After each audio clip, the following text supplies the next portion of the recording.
On the 17th of August, in the fifth consecutive year of the Great Drought, a machine that cost more than the collective yearly income of the entire valley fell silent. It was a beautiful machine, all brushed aluminium and matte black composite panels, sitting on a chassis that could traverse a cratered moonscape. For 3 days, it had hummed with the sound of immense invisible labor, its arrays of ground-penetrating radar and seismic sensors painting a detailed three-dimensional map of the subterranean world beneath Elias's farm. Now, its silence was a verdict. It was the sound of failure, an expansive and absolute declaration of absence. To understand the events of that afternoon, to understand why a man with a forked willow branch would succeed where $40,000 of hyper-advanced geological scanning equipment had failed, you have to understand the land and the long argument that had preceded the drought. You have to go back 2 decades, to a time when water was still something people argued about, not something they prayed for. Let me tell you about the water, because it's where the story really begins.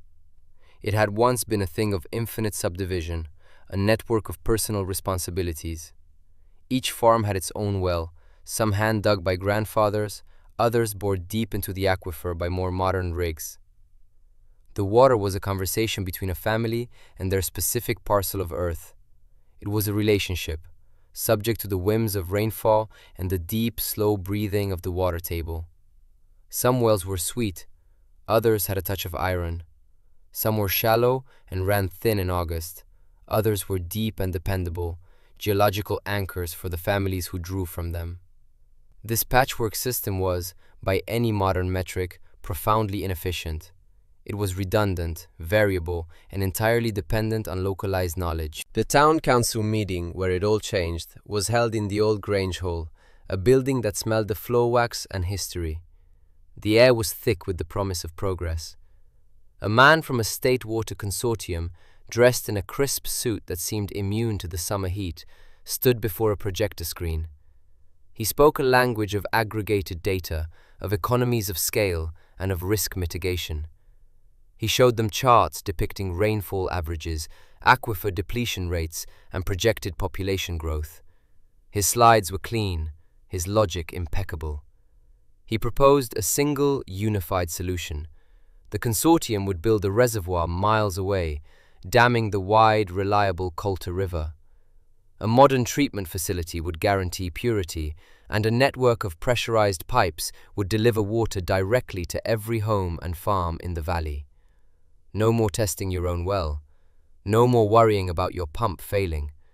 No more listening to the old stories about which fields held water and which did not. The water would become a utility, as predictable and impersonal as electricity. The cost would be shared, a modest addition to the yearly property tax. It was, he argued, the only sensible path forward. It was secure, it was modern, it was efficient. The vote was nearly unanimous.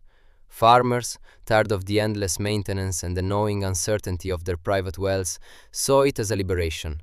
Townspeople saw it as a step into the future. It was a collective sigh of relief, the offloading of an ancient burden onto a competent, centralized system. Only one person voted no. Elias was younger then, his hair more pepper than salt, his hands already bearing the deep, calloused cartography of a life spent working the land. He did not rise to argue with charts or data. He did not speak of efficiency or risk. When the council chairman, a man he'd known his whole life, asked him to explain his dissent, Elias stood and spoke just a few sentences. "When the water comes from one place," he said, his voice quiet but clear in the crowded hall, "it can fail in one place. Our wells are 100 places. They won't all fail at once." He sat down. A few people shifted uncomfortably, but the momentum of progress was too great. His objection was noted and dismissed as the sentimentality of a man who was, even then, considered an anachronism. His own father, sitting beside him, had squeezed his arm in a gesture that was equal parts warning and embarrassment.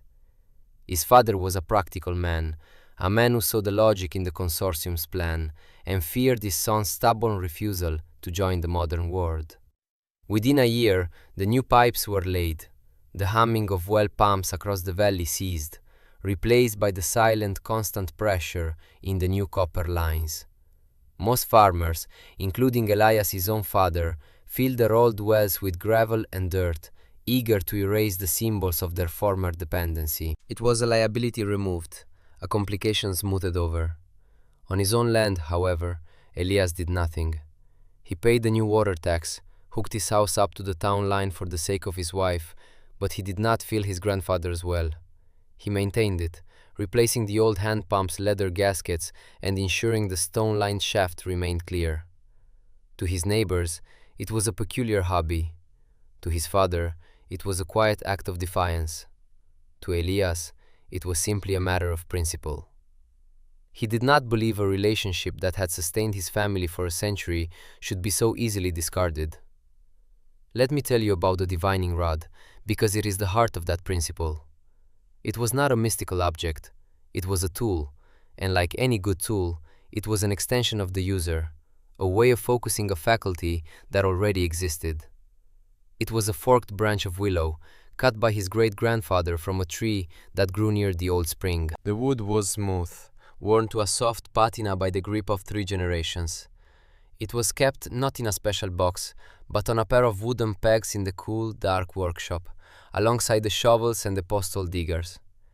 It was a farm tool, no different in its essential purpose from a hoe or a scythe. Its function was to reveal something hidden in the earth. His grandfather had been the one to teach him. He had not taught him a magical incantation or a secret ritual. He had taught him how to see. They would walk the fields, not with the rod at first, but with empty hands and open eyes. His grandfather would point to a patch of ground where the clover grew thicker and greener than anywhere else. "Water likes to talk," he'd say. "You just have to learn its language." He'd show Elias how the deer tracks would follow an invisible line across a dry pasture, how certain insects congregated in one swale and not another, how the morning mist clung longer in a subtle depression of the land that a casual observer would never notice. He taught Elias to feel the land through the soles of his boots, to sense the subtle difference in temperature and humidity in the air just above the ground. This was the real work of dowsing.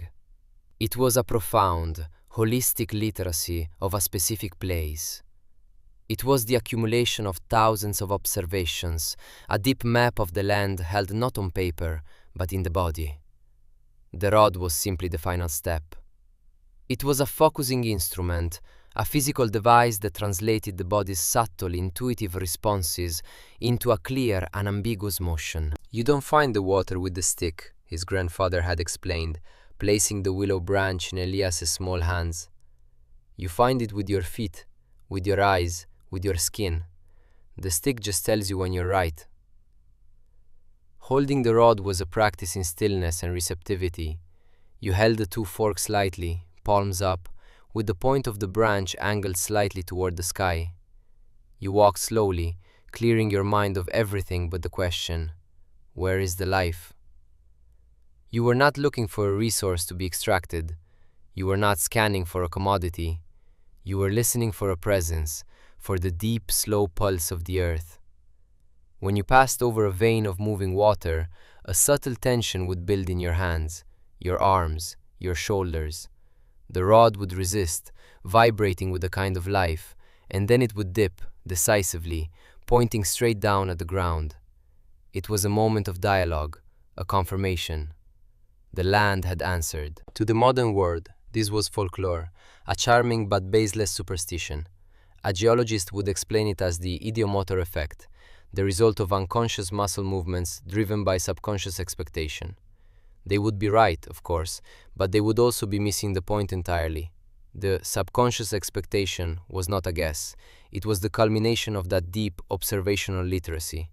It was knowledge, processed not by the analytical mind, but by the whole organism, expressed through the tool in hand. The geologist's explanation described the mechanism, but not the meaning. It was like describing a love letter as mere graphite particles arranged on processed cellulose. It was a fact, but it was not the truth. For 20 years, as the valley grew comfortable with its new, effortless water, Elias continued his quiet, patient work. His practice was a form of devotion, a ritual of remembrance for a way of knowing that the world had deemed obsolete. This was the long period of incubation, the slow, invisible labor that would one day be mistaken for a miracle. He did not just practice with the rod, he tended the land in a way that honored the old water flows.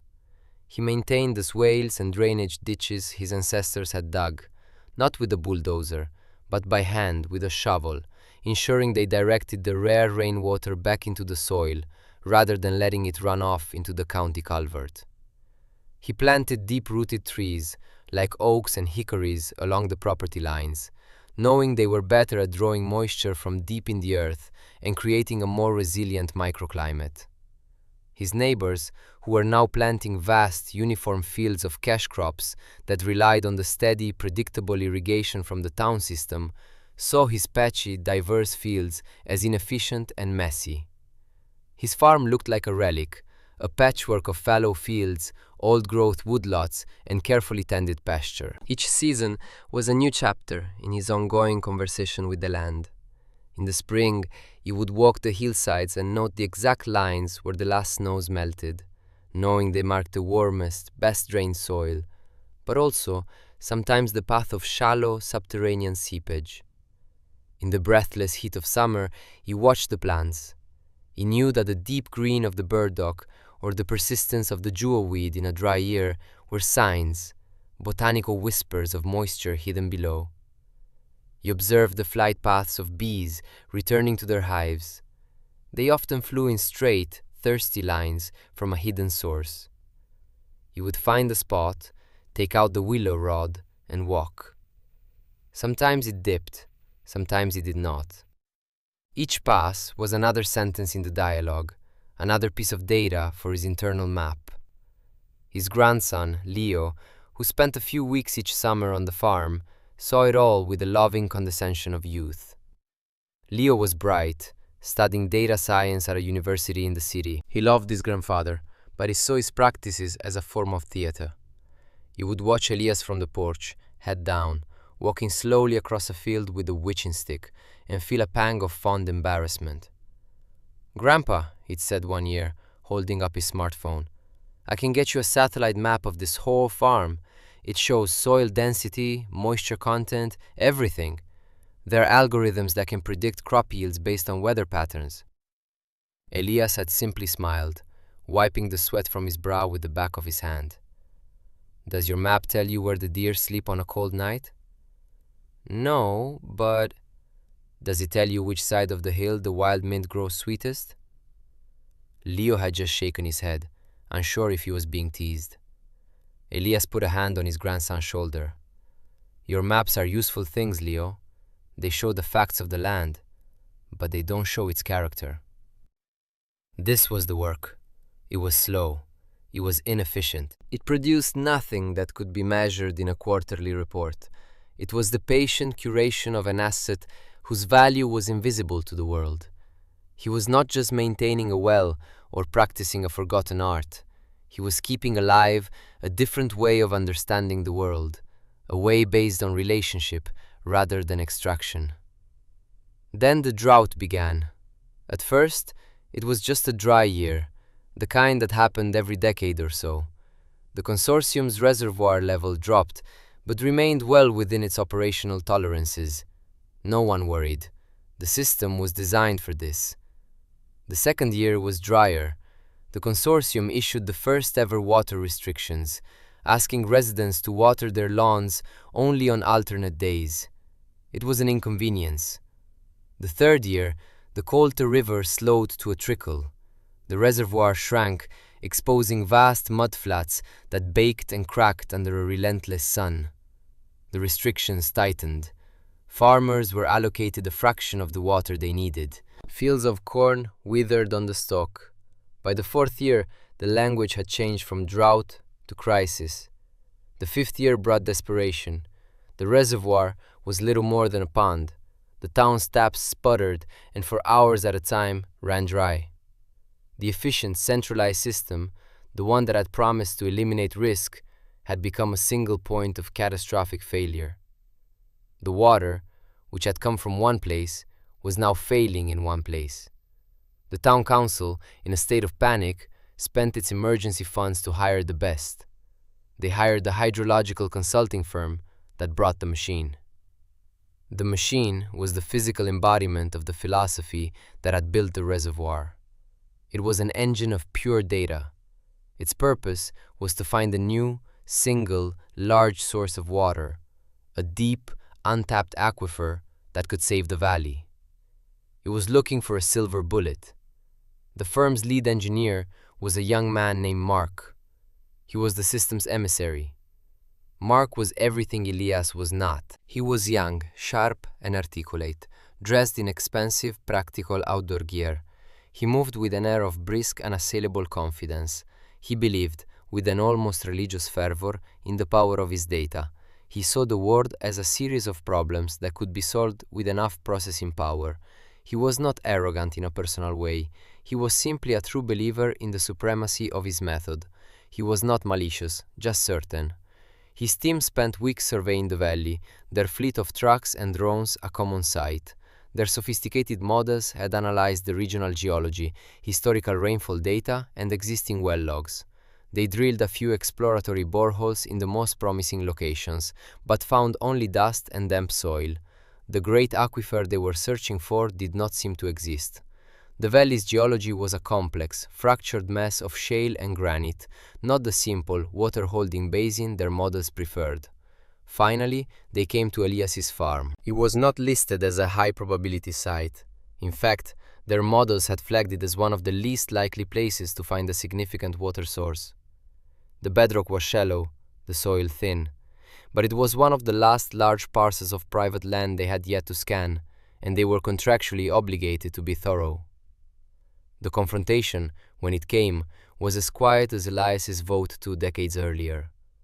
Mark, accompanied by Leo, who was home from a now shuttered university and morbidly fascinated by the technology, found Elias clearing stones from a fence line. Mark was polite, professional. He unrolled a topographical map on the hood of his truck. "Mister," he began, though he knew Elias's name perfectly well, "I'll be honest with you. Our preliminary satellite and magnetic resonance surveys suggest this area is a poor candidate for a deep aquifer. The substrate is primarily non-porous granite, but for the sake of completeness, we'd like to run a full seismic and radar scan." Elias looked at the map, then at the young man's earnest, confident face. He just nodded. "Do what you need to do." Leo, eager to bridge the gap between these two worlds, pointed to a screen on Mark's tablet. "Look, Grandpa, this is a 3D model of the bedrock under our feet. See? It's almost solid. The algorithm gives it a 98% chance of being dry." Elias peered at the glowing image. It was a beautiful, complex picture. It showed the land as a collection of strata, densities, and probabilities. It was a perfect representation of the facts of the land, but it showed nothing of its character. "The water isn't always in the deep places," Elias said, more to himself than to them. He turned and went back to his work, leaving Mark and Leo staring after him. The engineer saw a stubborn old man, tragically disconnected from reality.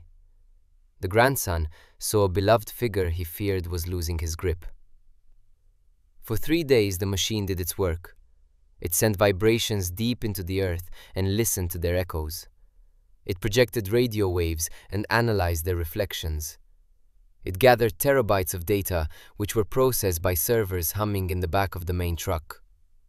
The entire time Elias went about his chores. He mended his fences. He turned the soil in his garden. He sat on his porch in the evening, watching the heat lightning flicker on the horizon. He was waiting. On the afternoon of the 3rd day, Mark returned. His face was grim. The certainty was gone, replaced by the frustration of a man whose infallible tools had failed him. "It's as we suspected," he said, not bothering with the charts this time. "There's nothing here. A few small, isolated pockets of moisture in the subsoil, but nothing sustainable. Not a well, not an aquifer. I'm sorry. My final report to the council will confirm this land is dry." The words hung in the hot, still air. This land is dry. It was a definitive, data-driven conclusion, a death sentence. Leo looked at the ground, his faith in the beautiful, clean logic of algorithms shaken. Mayor Thompson, who had driven out to hear the verdict, let out a long, weary sigh. The last hope was gone. The crowd of neighbors who had gathered at the edge of the property began to murmur, their faces etched with despair. This was the moment. The crisis had reached its peak. The efficient system had not only failed to provide, it had now officially declared the situation hopeless. Elias, who had been listening from the porch, slowly stood up. He walked past Mark, past the mayor, past his grandson, and went into his workshop. He emerged a moment later holding the forked willow branch. He did not say a word. He walked out into the parched pasture, the same one his grandfather had taught him to read, the same one the machine had just condemned.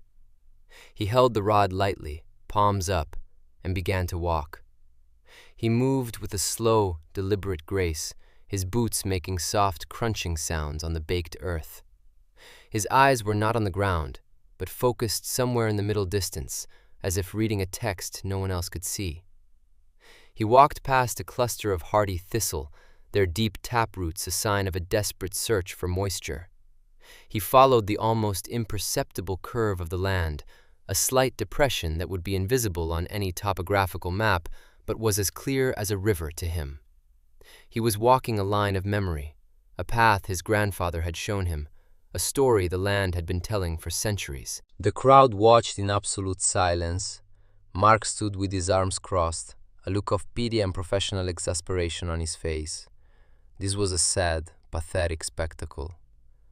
Leo felt a knot of shame and hope tighten in his stomach. Elias walked for perhaps 100 yards. Then it happened. The tip of the willow rod, which had been pointing to the sky, began to quiver. It was a subtle vibration at first, a tremor of intent. Elias slowed his pace, his focus absolute. The rod pulled downward, as if drawn by an invisible weight. He took another step, and the branch dove, decisively and without hesitation, pointing directly at a patch of dry, cracked earth. He stopped. He stood there for a long moment, the rod held firm in his hands, its tip aimed at the heart of the ground. He had not been scanning for a resource. He had been listening for a pulse. And he had found it. He turned to the silent crowd. He looked at the mayor, at his grandson, and finally at Mark, the young engineer whose $40,000 machine had declared this very spot barren. "Dig here," Elias said. The aftermath was a study in quiet contrasts. The sound of the advanced scanning rig being packed up, the metallic clicks of latches, the low whine of retracting booms, was the sound of a worldview being dismantled. Mark and his team worked efficiently, their faces blank, avoiding eye contact with the townspeople. They had delivered their data. The data was wrong. There was nothing more to say. They loaded their beautiful, useless machine onto its transport and drove away, leaving a cloud of dust and a profound silence in their wake. The next day, a local well driller arrived with a rig that was 50 years old, grease-stained and loud. He was a man whose work was guided not by 3D models, but by experience and the quiet instructions of men like Elias. He set up over the spot the willow rod had indicated. The drilling began, its rhythmic pounding a sound of brute force ope. The heat damp soil at 20 feet. At 50 feet, the drill brought up wet, dark clay. At 97 feet, with a sudden change in the engine's tone, they struck it. The water came not as a trickle, but as a gush, a cold, clear torrent that overflowed the borehole and soaked the thirsty ground. It was an old vein of water, a narrow, swift-moving channel that followed a fissure in the granite. It was not the vast, simple aquifer the machine had been programmed to find.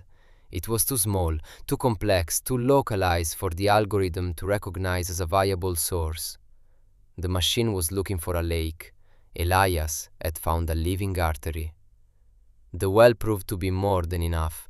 It was deep and constantly recharged, a resilient source that could provide for Elias's farm and offer a lifeline to the town. A temporary pipeline was run to the municipal system, and for the first time in months, the town's steps flowed with a steady pressure. The crisis was not over, but it was broken. In the following weeks, the dynamic on the farm shifted. Leo, the skeptical apprentice, no longer looked at his grandfather's practices with embarrassment. He looked with a quiet, intense curiosity. He began to walk the fields with Elias, not with the phone in his hand, but with his eyes open. He asked questions, not about data or algorithms, but about the way the wind bent the tall grasses, about the meaning of a hawk circling overhead. One evening, he took the old willow rod from its pegs in the workshop. He held it in his hands, feeling the smooth, worn wood, and walked out into the twilight, not expecting an answer, but beginning, for the first time, to learn the language of the question. Mayor Thompson, the worried guardian, came to visit Elias one afternoon. He did not come in his official capacity. He came as a neighbor, a man who had known Elias his whole life. They sat on the porch, watching the new pump chug away rhythmically in the distance. "You were right, Elias," he said, his voice low. "All those years ago, in the hall, we were all so sure we were buying security. We just bought a bigger risk." Elias nodded, sipping his water. It was from his well. It tasted sweet. "You bought a map," he said. "A good map, but you forgot how to read the land." The story of Elias and his divining rod became a quiet legend in the valley, a parable told not with fanfare, but with a sense of rediscovered truth. It served as a stark, unavoidable lesson. The conflict was never truly between a stick and a machine. It was between two entirely different ways of knowing the world. One way, the way of the machine, is built on the pursuit of scalable, efficient, data-driven solutions. It seeks to aggregate, decentralize, to replace complex, local realities with clean, manageable models. It sees the world as a collection of resources to be located, quantified, and extracted. Its strength is its ability to solve predictable problems at an immense scale. Its weakness, its fatal flaw, is its brittleness. It is deaf to the nuances of character, blind to the wisdom of place. When faced with a problem that does not fit its model, a reality that is too complex, too subtle, too alive, it does not adapt. It fails. It declares the land dry. The other way, the way of the willow rod, is patient, resilient, and deeply personal. It is built not on data, but on a relationship. It is the accumulation of inherited knowledge, of hands-on experience, of a lifetime spent in conversation with a single piece of earth. It values complexity and character over uniformity and metrics. It does not seek to extract a resource, but to understand the system, to find a pulse. It is, by all modern standards, profoundly inefficient. It cannot be scaled. It cannot be automated. It cannot be written into a contract or an algorithm. But it is resilient. It bends, it listens, and in the face of the unpredictable, it endures. It finds water on land that the spreadsheets and the seismic sensors have condemned to dust. It knows that the most valuable things are not found on a map, but are learned, slowly and humbly, by walking the ground.